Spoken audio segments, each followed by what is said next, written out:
Chocolate Secrets interview, I have the wonderful artist Demetri. And Demetri, if there's one thing that really strikes me out as a person, you're a pastor, you're a teacher, you know, you get involved in so many things. You strike me out as somebody who wakes up and wants to be good in the world. You know, so like, where does that come from? Yeah. Like, how does that impact your art? Yeah, well, I think that's well, first of all, it comes from good parenting. I have to give credit to my mother and my father for instilling that in me. But you know, of course, being a pastor, that's what you're called to do, is to do good to the world. And so also with my art, it also is communicate that to the world, a sense of just make the world a better place, as you say. What makes you feel that way? You know, some people that wake up with some wickedness, but you wake up with a whole different energy. Yeah, you know, that's a very good question. I just feel that you know, if you believe in God, I just feel like that's the way God made me, and you know, as an artist, you just have to trust your voice. I'm always amazed at people that have passion, no matter what it is. The first thing I recognize is God inspired in them. They just have this drive just to do a certain thing. And so I'm just trying to express my voice. That's awesome. That's amazing. So how long have you been a teacher? How long have you been a pastor? Tell us a little bit about that. Well, the funny thing is that, first of all, my mother and father were teachers. And so my mother would come home, they got divorced. My mother would come home and she would have these, hair wow, frayed out, the eyebrows, and just all the tension. And so I remember when I was in high school, the counselor called me in, and the counselor said, do you want to be a teacher? And I'll tell people, I never cussed, but I almost cussed right then. I was just like, no, I do not want to be a teacher. But God has a sense of humor. And so, little unbeknownst to me, God intended me to become a teacher. And so I did that for 30 years. I taught art. I was an art and computer science major, but I recognized the fact that I was a C programmer, but I was an A artist. And so I decided, because with advice from my mother, she said, Demetri, to keep you from starving, I want you to be certified to teach. So I went into teaching, and so it provided life and food for 30 years. So it's kind of like, you mind talking about the relationship between maybe when somebody that you're trying to help and be good for, they see your art, and the spiritual reaction that they have to that. Yeah. I was because I pastor a church. I view everything from a theological view. Yeah. And I think in my art, it has a tendency to be Afrocentric, but it's Afrocentric in the sense of that all of us are divine creatures of God. God made all of us. And so, as speaking from an African American perspective, there's something inherently, there's something good about us, even as Black folks. And so, I center my art on this stuff. I'm trying to capture that spirit of God within it. And so, hopefully, people will learn to value other people that don't look like them. When I was asking you about your art, two words really stuck out. It was dignity and beauty. Mm-hmm. What would you think about that when I dealt with that? Yeah. I remember I was in seminary and I had a professor one time who asked a question about, is there, if you see a homeless man, of course someone who's dragged and drugged out, is he still a reflection of God? But the fact that, once again, as I said before, that we're all creations of God, there has to be something there's something of value in all of us. Now, what we do with that, with our lives, depends on us. And of course, being a minister, I say, for us to be the most that God intends for us to be, we need God's help to do that. Because left for our own devices, we're pretty much messed that up. Oh, that's amazing. So, what are like the genres of art that you really dabble in? Abstract, the realism. I think it's maybe in the art world, as far as some go, I might dabble too many, but I do abstract. Even my abstracts have a sense of what I call a theological perspective, because I'm always amazed at the creation account mentioned in Genesis. And so throughout the Bible, what you see God doing is God trying to repair or recreate our humanity in some sense or another to the appearance of Christ. And so the Bible speaks of hope, and that is all of us are in a sense or another trying to change something about ourselves trying to transform something. And so my abstracts capture that transformation process. What excites me about it and a lot of my artwork is that even though abstract, it looks chaotic, but there is still a sense of organization to it. And I'll have to take time to go through further because there is a movement and I start out with a simple gesture stroke with ink, but it flows, and so things look like they're floating around, but things are also strategically placed. And so I like to use this example like an artist per se. You may go into an artist, into his art studio. It looks chaotic, but the finished product is something that's very refined and something very detailed. And so through that chaotic process, there is a refining to. You have all these elements weaving and moving until the end result, you have this masterpiece. So that's what I'm trying to show. I'm showing the beat part. Not only do I do abstract, I also have a series, a biblical series. And being an African American, I have illustrated some Bible stories, but I have repainted them in an Afrocentric fashion, and hopefully they hang up in an Afrocentric church. I do that also, and then I also have some pieces what I call social consciousness pieces, and those are done in different mediums. I have some in watercolor, I have some in ink, I have some done digitally, and I have a series where I call it my colored series, and that is that I'm taking these people and I have who are of African American descent, and I have colored them not with brown skin tone, but they're full of color. And in the background, I have some images from Jim Crow because I'm addressing stereotypes. And so when you use the term color in a sense, what exactly are you talking about? Because once again, these people are they're divine creatures of God. So that's one of my series, and then I have another series that I did dealing with African Americans. What makes us even looking at yourself in this series, what makes us unique is not only our skin, but also our hair. And I deal with a whole series, but deal with the texture of our hair and how really unique it is.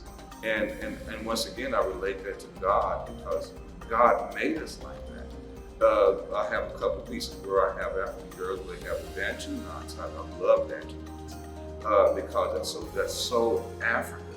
And so I deal with series that explores that.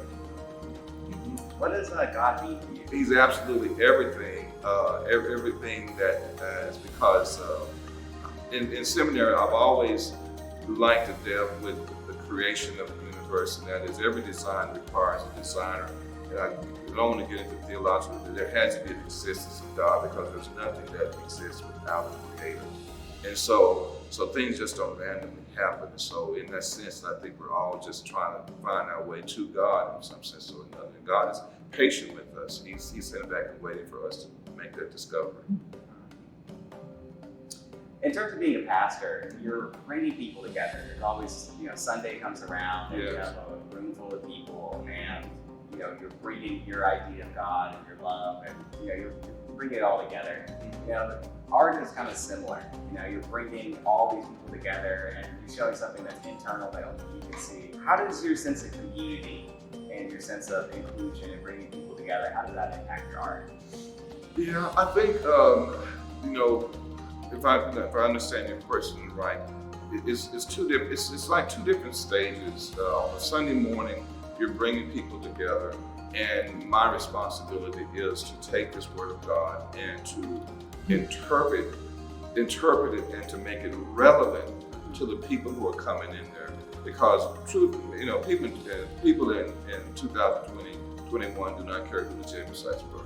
And so you have to take the Bible and make it relevant to them. And so in a sense, God knows who He picked. And so God picked me as a communicator in that area. So when it comes to art, the things that I recognize that I feel passionate about comes from God as well. And so I take the responsibility of trying to communicate that to an audience. And the issues that I communicate with, I think that God has ordained me to feel passionate about are the things that are important in some sense or another. And so I make no qualms about that. And so like I say, a lot of my pieces have Afrocentric meaning behind them because, that's who I am.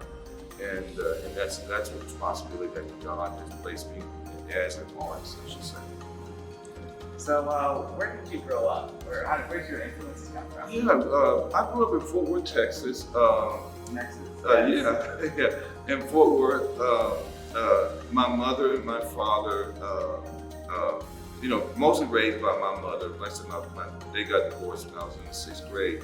But one thing I do recognize this, when I was a kid, my mother this is going way, way back. So she had all these stacks of art books, and she would do art on little canvases and mail it in, and they would grade her, give her a grading room. But this is how God works. God knew I was going to be an artist, and so there in my house were art books, instructions. You talking about for a kid that was 7, 8 years old who loved art, and I started reading those books, and I was actually going through them more than my mother was going through them. And so by the time I got to college, I knew about the principles of art. I knew about the elements of art because I had for 10 years I had been ingraining myself, self-teaching myself through her books. So, as a fellow teacher, one of the things that I love is like teachers' process. Mm-hmm. And I was wondering, since you're such a phenomenal artist and you have this huge background, what is your process like when you're teaching your students art? Like, what's the first thing you teach them, or what's your methodology? Yeah, and I think first of all, I'll qualify that statement. You have your two types of students. You have those who are interested in art, and then you have those, who have to take that class because Jim was Fille. Yeah. And so you have to make it fun for them. And the first thing I would do, maybe the first day of class, because I knew I had 90% of the class in there did not like art at all, is I had to show them that everything is they were artists. Everything that they have was art. I said from the jeans you wear, from the shoes, the tennis shoes you pick, that's art. And so you might not have the skill or ability to maybe reproduce that, but in some way or another, I said art makes life exciting. And you make a conscious decision or whatever you wear. I say even the dishes you buy has art in it. So art is absolutely everywhere. So, if I could get them to see the relevance of art at that point, then that's good. Like I said, they might not be Picassos when they get out of there, but at least they'll know that, art is important. If you would have replaced the word art with God, I think that would make perfect sentences. Oh, okay, yeah. You're bringing, people don't even realize that, God is in their lives, and they don't realize the ways that God plays a part in the same way that people don't realize that, the shoes they wear is art. Right. It's kind of bringing awareness, but I don't want to put any words in your No, mouth. that's great. But, that's great. I saw a little parallel. Great. You should have been in my class. You could have said that. I would have raised my hand and got bonus points. I would have got a whole ordeal. That would have been great. That would have been great. Yeah, it's just amazing.